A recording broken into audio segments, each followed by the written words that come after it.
প্রিয় দর্শক, আপনাদের সবাইকে স্বাগত জানাচ্ছি এনটিভির প্রতিদিনের আয়োজন স্বাস্থ্য প্রতিদিন অনুষ্ঠানে। আপনাদের সঙ্গে আছি আমি ডাক্তার সানজিদা হোসাইন।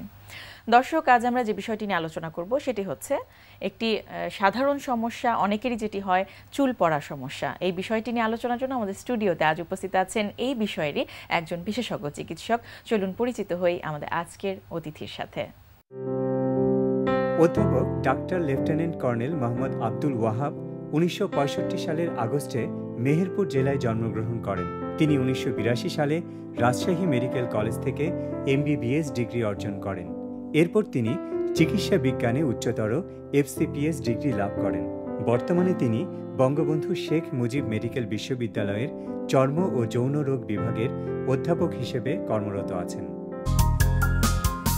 স্যার, আপনাকে স্বাগত জানাচ্ছি আমাদের অনুষ্ঠানে। ধন্যবাদ। স্যার, চুল পড়া অত্যন্ত সাধারণ একটি সমস্যা এবং মোটামুটি সবারই এই সমস্যাটা কম বেশি থাকে।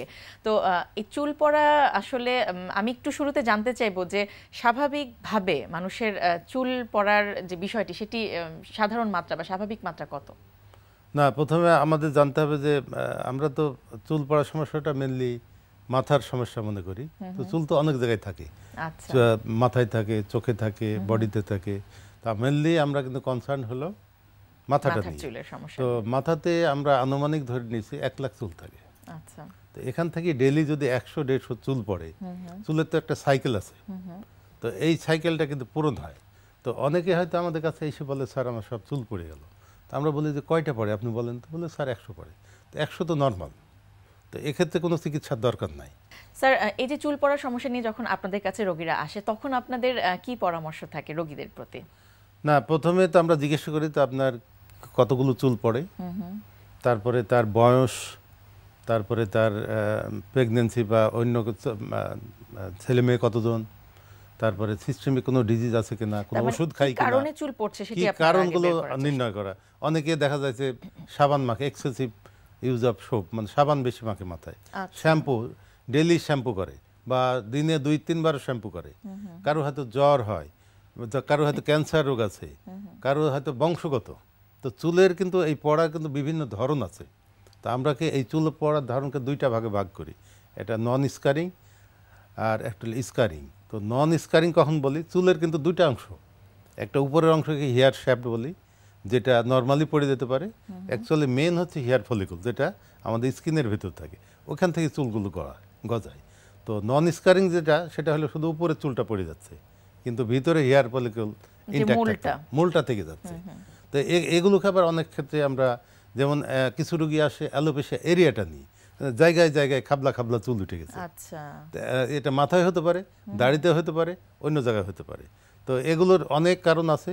এগুলো আমরা মেনলি অটোইমিউন কজ বলি। এগুলো রেসপন্স এবং চিকিৎসা ভালো আছে। হ্যাঁ, এটা আমরা অহরহ করতেছি এবং রেসপন্স খুবই ভালো। এই যে জায়গায় জায়গায় চুল পড়ে যাচ্ছে দাড়িতে বা শরীরের কোথাও বা মাথায়, সেটির কি ধরনের চিকিৎসা আপনারা দিয়ে থাকেন? এটা প্রথমে আসলে আমরা রোগীকে সাইকোলজিক্যালি বুস্ট আপ করি যে এটা কোনো সমস্যা না, এটা নন স্কারিং ধরনের একজন অ্যালোপেশিয়া হচ্ছে, এখানে চিকিৎসা সম্ভব। সেটি যে কোনো বয়সী হতে পারে? হ্যাঁ, যে কোনো বয়সী হতে পারে। তো মেনলি সমস্যা হয় ইয়ং অ্যাডাল্ট নিয়ে। তো তাদের এইভাবে আমরা পরামর্শ দেওয়ার পরে আমরা ওষুধ শুরু করি। প্রথমে আমরা টপিক্যাল স্টেরয়েড দিই। টপিক্যাল স্টেরয়েড দিই, ডেইলি 2 বার করে লাগাবে আক্রান্ত স্থানে। তো এটা দেওয়ার পরে কেননা ভালো চিকিৎসা হলো এখানে ইনজেকশন দেওয়া। কিন্তু কোনো মানুষ যদি মনে করে যে মাথায় ইনজেকশন দেবো, খুব ভয় পায়, যার জন্য প্রথমেই আমরা কিন্তু মলম দিয়ে চেষ্টা করি। ইনজেকশন কিন্তু খুবই বেস্ট, খুবই ভালো, কার্যকরী দিক থেকে ইনজেকশন ভালো। এটা আমরা মাসে 1টা করে দিয়ে থাকি বিভিন্ন জায়গায়, বিভিন্ন লেশনে। তো এটা খুব কার্যকরী চিকিৎসা আর কি। এছাড়া কতদিনে আবার এই চুলটা আসতে পারে? সাধারণত আমরা আমাদের প্রাইভেট প্র্যাকটিস এবং সরকারি এতে এক্সপিরিয়েন্স 2-3টা ইনজেকশন লাগে মান্থলি ইন্টারভ্যালে। কিন্তু দেখা যাচ্ছে যে ওই যে সমস্ত জায়গায় ইনজেকশন দিচ্ছি সেখানে চুল উঠছে, সাইডে অন্য জায়গায় আবার নতুন ভাবে দেখা দিচ্ছে, সেগুলো তো পরে আবার ইনজেকশন দেওয়া লাগে। এইভাবে আমার যত ধারণা, এরা বইপত্র যেটা বলে যে এটা আবার কিছু টাইপ আছে, যদি অনেক বড় অংশ হয়ে যায়, সমস্ত মাথায় চুল হঠাৎ পড়ে গেছে, সেক্ষেত্রে ডিফিকাল্ট হয়। কিন্তু জায়গায় জায়গায় যদি হয়, এটার রেসপন্স এবং এটার চিকিৎসা ভালো হয়। আচ্ছা, তো এই যে চুল পড়া প্রতিকারে আমরা কিছু অপচিকিৎসকের কিছু বিজ্ঞাপন দেখি, তো কি মনে হয় আসলে ওইসব জায়গায় গিয়ে খুব কি লাভবান হতে পারে? না, এটা অপচিকিৎসা যেটা হয় অ্যান্ড্রোজেনেটিক অ্যালোপেশিয়া, যেটা আমাদের বংশগত। দেখা যায় যে সামনের দিকে চুল উঠে গেছে বা পিছনে উঠে গেছে, বংশগত। তো এইগুলো যাদের অল্প বয়সে হয়, ধরেন 20 থেকে 30 বছর, বিয়ে শাদী হয়নি, এইগুলো তখন বিভিন্ন জায়গায় যায়, কবিরাজি, হোমিওপ্যাথি, বিভিন্ন জায়গায় যায়। এগুলো কিন্তু অ্যাকচুয়ালি চিকিৎসা আছে কন্ট্রোলেবল আছে, অনেক চিকিৎসা আছে। আমরা টপিক্যাল থেরাপি দিচ্ছি, ট্যাবলেট দিচ্ছি, অনেক ক্ষেত্রে যদি না পারে তাহলে উইক পরার পরামর্শ দিচ্ছি। ফাইনালি আমাদের দেশে কিন্তু হেয়ার ট্রান্সপ্লান্ট শুরু হয়েছে। আমি এখনই আপনাকে এটা নিয়েই প্রশ্ন করতাম, স্যার এই যে হেয়ার ট্রান্সপ্লান্টের কথা আপনি বললেন, এটা কিভাবে আসলে আপনারা করছেন এবং কখন রোগীকে এটি দিতে হবে, বা রোগী পেশেন্ট সিলেকশনের ক্ষেত্রে আপনার কোন কোন বিষয়ের ক্ষেত্রে? না, এটা দেখা যাচ্ছে রোগী খুব টেনশনে আছে যে আমার বিয়ে শাদী হচ্ছে না, আমি ইমিডিয়েটলি একটা রিমেডি দরকার। কেন অন্য ওষুধগুলো তো একটু লং টার্ম লাগে, অনেক ক্ষেত্রে কাজও হয় না। তো হেয়ার ট্রান্সপ্লান্টেশন ইজ বেস্ট। কারণ হচ্ছে আমরা হেয়ার ট্রান্সপ্লান্ট ইউজুয়ালি কিন্তু এই সাইড থেকে নিই, পোস্টের স্কাল্প থেকে নিয়ে আমরা এই দিকে ইমপ্লান্ট করি। এগুলো অনেকভাবে করা হচ্ছে, এটা 2-3 পদ্ধতিতে করা হচ্ছে, এটা রেসপন্ড ভালো। আপনি দেখে থাকবেন যে মানুষের টাক হয় কিন্তু পিছনের দিকে টাক হয় না, পিছনে চুল থাকে। আমরা কিন্তু ওই চুল নিয়ে যখন আমরা সামনে লাগাচ্ছি তখন কিন্তু ওই চুলটা আর কিন্তু পড়ার সম্ভাবনা মানে খুব কম। ডোনার এরিয়াটা পেছনে থাকে। হ্যাঁ, পেছনে থাকে। আচ্ছা, এখানে চুল পড়ার সম্ভাবনা খুবই কমে যায়। আচ্ছা, আর যদি পেছনেও যদি চুল না থাকে সেক্ষেত্রে চুল তো আর পাওয়া যাচ্ছে না। ইদানিং অবশ্য একজিলা এবং বিয়ার্ড থেকে নিয়ে কিছু করা হচ্ছে, কিন্তু একটা চুল লাগাতে গেলে 3-4 হাজার না লাগাইলে তো হয় না। তো বিয়ার্ডে কয়টা চুল পাবেন, একজিলাতে কয়টা পাবেন? এই জন্য পোস্টেরিয়র স্কাল্প যদি ঠিক না থাকে সেক্ষেত্রে একটু সমস্যা হয়ে যায়। আচ্ছা, কি কতটুকু সফল হচ্ছেন এই ক্ষেত্রে? কারণ অনেকেই কিন্তু এদিকে ঝুঁকে যাচ্ছেন এবং চাচ্ছেন যে যারা অল্প বয়সেই মাথার চুল পড়ে যাচ্ছে তারা এই হেয়ার ট্রান্সপ্লান্টেশনের মাধ্যমে আবার আগের অবস্থায় ফিরে যাক। আমরা তো শুরু করছি, খুব বেশি না, 2-3টা কেস করা হয়েছে, তাদের রেসপন্স ভালো। এবং আমরা এজ অনুপাতে যেটা ভালো কেস এবং আমরা যেটা ভালো হবে সেই কেসটা চুজ করতেছি। কিন্তু আমি রিসেন্টলি একটা ট্রেনিং করে আসলাম ইন্ডিয়াতে, তারা কিন্তু খুবই সফল। আচ্ছা, তাদের দেশে অহরহ হচ্ছে, প্রায় অল্টারনেট ডে বা ডেইলি 2টাও করছে তারা। কিন্তু আমাদের দেশে ওইভাবে এক্সপার্টি এখন তো ডেভেলপ করেনি। আমরা আশা করব খুব অদূর ভবিষ্যতে যাতে ওইটা অবশ্যই আমরা কিছু ট্রেন পারসন আসছি এবং কিছু পাঠাইছি বিদেশে। আপনাদের মতো যারা ট্রেন্ড আছেন তাদের সংখ্যা যাতে আমাদের দেশে বেড়ে যায়, যাতে করে আমাদের যারা রোগী আছেন এই সুবিধাটা। না, এই ক্ষেত্রে কিন্তু জুনিয়ররা ভালো করতেছে। আচ্ছা, আমাদের তো বয়স হয়ে গেছে, এখন হয়তো অপারেশন দেখে কম যায়, জুনিয়ররা খুব ভালো করছে, তাদেরকে ট্রেনিং আমরা পাঠাচ্ছি। অদূর ভবিষ্যতে এগুলো খুবই ডেভেলপ করবে বলে বিশ্বাস। এই মেসেজটাও আসলে দেয়া দরকার তাহলে আমাদের রোগীদের, যে জুনিয়ররা ভালো করছে এক্ষেত্রে এবং আস্তে আস্তে ভালো হচ্ছে আমাদের দেশ হেয়ার ট্রান্সপ্লান্টেশনে। একটু জানতে চাইবো চুল পড়ার প্রতিরোধে আসলে করণীয় কি? চুলের যত্ন কি সেক্ষেত্রে কোনো ভূমিকা পালন করতে পারে কি? না, এটা চুল পড়ার কারণগুলো যদি আমরা নির্ণয় করতে পারি, যেমন অতিরিক্ত শ্যাম্পু ব্যবহার করা। আচ্ছা, তার দরকার নাই ডেইলি শ্যাম্পু, বা ডেইলি 2বারও অনেকে শ্যাম্পু ব্যবহার করে। মাথায় খুশকি আছে, খুশকি কোনো কেয়ার সে নেয় না, শ্যাম্পু ব্যবহার করার দরকার। সেক্ষেত্রে দেখা যাচ্ছে যে সাবান ব্যবহার করছে। আর ক্র্যাশ ডাইটিং, মেয়েদের ক্ষেত্রে কিন্তু ক্র্যাশ ডাইটিং আমরা খুব বেশি পাচ্ছি। মেয়েরা হঠাৎ ওজন 2-3 কেজি, 5 কেজি, 10 কেজি মান্থলি কমানোর চেষ্টা করছে, এইটা কিন্তু আমরা খুব বেশি পাচ্ছি। তারপরে কিছু থাইরয়েড অ্যাবনরমালিটি, এই যে সচেতনতার থেকে এটা আসছে হয়তো, যে যাতে করে ওবেসিটিটা কমানোর জন্য, কিন্তু সেটি একটা যে নিয়ম আছে সেটি মেইনটেইন করছে না। সেটাই মেইনটেইন করে। আর চুলে কি আননেসেসারি কিছু, যেমন তেল, এই তেল সেই তেল ইউজ করে, এটা কিন্তু মেডিকেলি নট ইন্ডিকেটিভ। তো এইগুলো যদি আমরা পরিহার করতে পারি, চুলের যত্ন অবশ্যই নিতে হবে, পরিষ্কার পরিচ্ছন্ন থাকা দরকার, অবশ্যই নিতে হবে, যেটা আমাদের দরকার সেইভাবে চলতে হবে, তাহলে চুল ভালো থাকবে। আচ্ছা, রোদে যাওয়ার প্রতি অনেকের একটা দুর্বলতা কাজ করে, যে রোদে বেশি গেলে হয়তো তার চুল পড়ে যেতে পারে বা সমস্যা হতে পারে, এই ক্ষেত্রে কি আসলে? না, রোদের সঙ্গে চুল পড়ার কোনো সমস্যা নাই।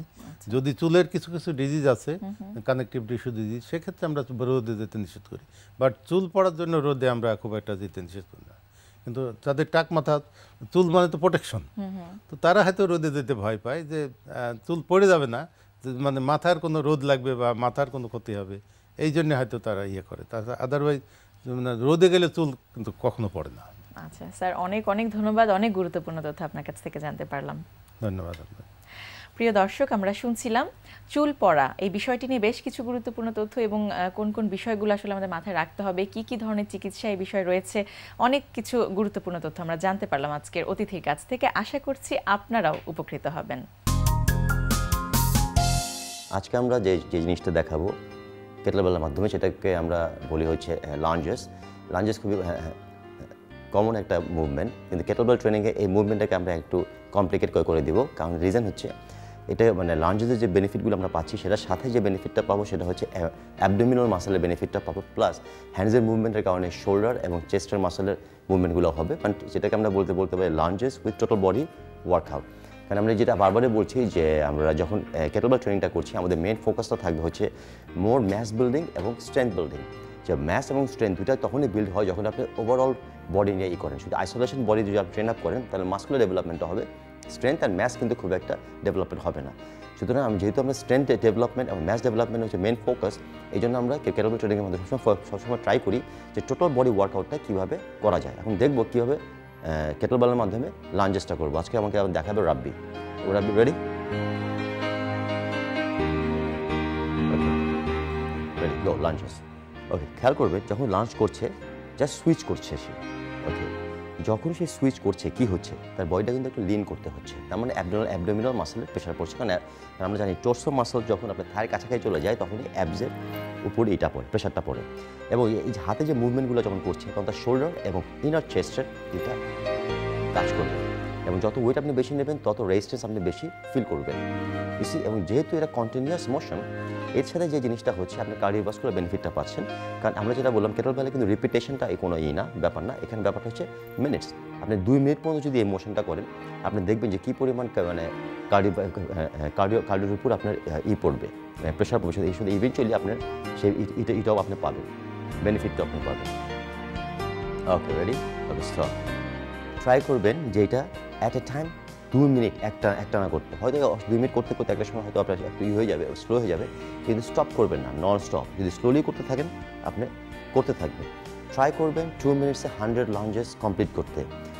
ইটস ভেরি ভেরি ডিফিকাল্ট, কিন্তু অ্যাটলিস্ট মিনিমাম 50 নিচে যাতে না হয়। যদি 100 লাঞ্জেস আপনি কমপ্লিট করতে পারেন উইথ দ্য কেটলবেল ওয়েটস, তাহলে দেখবেন খুব তাড়াতাড়ি আপনার লাঞ্জেসের যে বেনিফিটটা, যেটা লাঞ্জেস বেনিফিট আমরা কী করি, যে আমরা কোয়ার্সের যে শেপটা, তারপরে গ্লুটসের যে শেপটা, সেই জিনিসটা আনি, এটা তো আসবেই। এর সাথে যে বেনিফিটটা পাবেন আপনার অ্যাবসের ডেফিনেশনটা আসবে এবং শোল্ডার এবং ইনার চেস্টের ডেফিনেশনটা খুব ইজিলি চলে আসবে।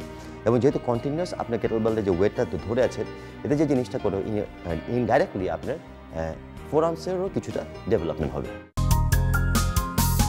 প্রিয় দর্শক, ডায়রিয়া জনিত সমস্যায় যারা ভুগছেন ওই সময়টিতে আসলে কি খাবেন বা কতটুকু খাবার ওই সময় খাওয়া দরকার, পানির পরিমাণ কতটুকু হতে পারে, তা নিয়ে চলুন শুনি একজন পুষ্টিবিদের পরামর্শ।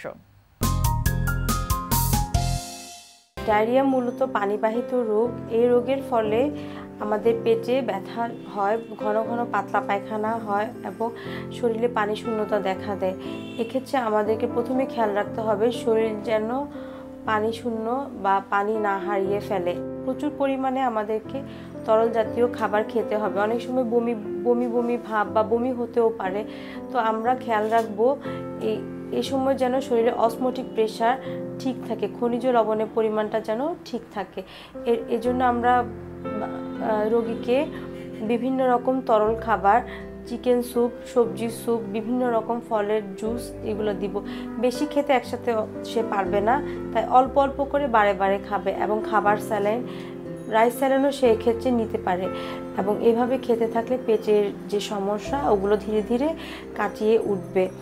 আর যখন ডায়রিয়া সেরে যাবে তখন সে আস্তে আস্তে সেমি সলিড খাবার, অর্থাৎ পুরো তরল নয় এবং শক্ত নয়, সে ধরনের খাবার সে নিতে থাকবে। এভাবে 2-4 দিন চলার পরে সে আস্তে আস্তে স্বাভাবিক খাবার, অর্থাৎ যে আমরা নর্মাল যে ভাত মাছ খেয়ে থাকি সেগুলো সে খাবে এবং এভাবে চলতে থাকবে। এভাবে চলার ফলে সে ডায়রিয়া থেকে সম্পূর্ণ রোগমুক্ত হবে। আর আমাদেরকে সবসময় সতর্ক থাকতে হবে খাবার পানি ফুটার পরে, এবং সেই অবস্থায় যেন আধা ঘন্টা ফুটানো হয়। এভাবেই তাহলে পানি জীবাণুমুক্তকরণ করা সম্পূর্ণভাবে সম্ভব। দর্শক, স্বাস্থ্য প্রতিদিনের আজকের হেলথ টিপস। খুশকি চুল পড়ার অন্যতম কারণ, তাই চুল পড়া নিয়ে যারা দুশ্চিন্তায় আছেন তারা দ্রুত খুশকির চিকিৎসা নিন। দর্শক, আমাদের অনুষ্ঠান আপনাদের কেমন লাগলো তা জানিয়ে আমাদের লিখে পাঠাতে পারেন এই ঠিকানায়। প্রযোজক স্বাস্থ্য প্রতিদিন, এনটিভি, বিএসসি ভবন, 7তলা, 102 কাজী নজরুল ইসলাম এভিনিউ, কারওয়ান বাজার, ঢাকা 1215। ফ্যাক্স 914338 থেকে 7 পর্যন্ত, অথবা ইমেইল করুন স্বাস্থ্যপ্রতিদিন@ntvpt.com এই ঠিকানায়। প্রিয় দর্শক, স্বাস্থ্য প্রতিদিনের আগামী পর্বে আপনাদের জন্য যা থাকছে, এখানে এই 5 ধরনের ভাইরাসের মধ্যে হেপাটাইটিস বি এবং সি, এই দুইটা যদি কারো হয়, এই দুইটা দিয়ে যদি হেপাটাইটিস হয় কারো, তার ক্ষেত্র বিশেষে উদ্বিগ্ন হওয়ার কারণ আছে। তবে সবাই একেবারে যেই রকমভাবে উদ্বিগ্ন হচ্ছেন সেটা সম্ভবত সঠিক নয়। প্রিয় দর্শক, বিশ্বের যে কোনো প্রান্ত থেকে যে কোনো সময় আপনাদেরই প্রিয় অনুষ্ঠান স্বাস্থ্য প্রতিদিন দেখতে ভিজিট করুন আমাদের পূর্ণাঙ্গ ওয়েব পোর্টাল www.ntvbd.com। আজ এ পর্যন্তই। সবাই ভালো থাকুন, সুস্থ থাকুন। আগামীকাল আবারও দেখা হবে ঠিক একই সময় এনটিভির পর্দায়।